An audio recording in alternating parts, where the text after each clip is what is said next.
Digital Factory now has an activation self-reset feature that allows users to reactivate their software without contacting technical support.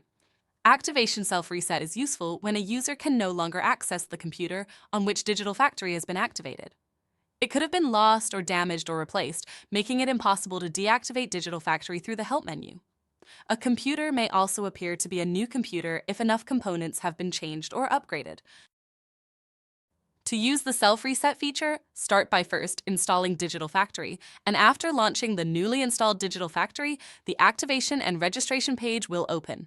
Select Enter Activation Code. Input your activation code and complete the required registration fields, including name, email address, phone number, country and province or state. Once completed, click Register My Product.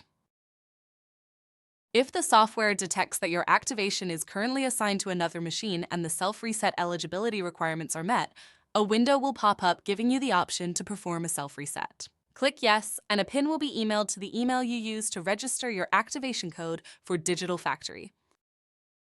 Next, a window will open containing a field where you will input the PIN found in the email you will receive. You have a 10-minute period to go to your email and retrieve the PIN and type it into the field. Once the PIN has been entered, click OK.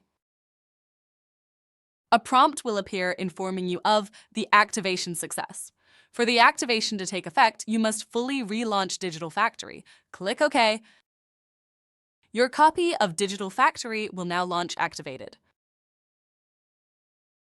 You may see this dialog if you have made significant upgrades to your computer, prompting the need to reset your activation.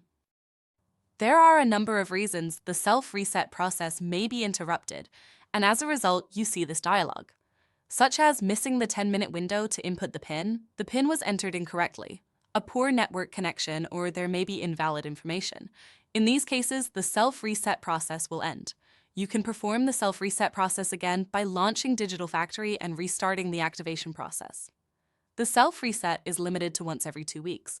If a reset was performed within the last 2 weeks, the self-reset option will not appear. You will be directed to the Fiery Communities main page at communities.fiery.com, where you can request a reset from Fiery Support from the support chatbot found in the bottom right corner of your screen.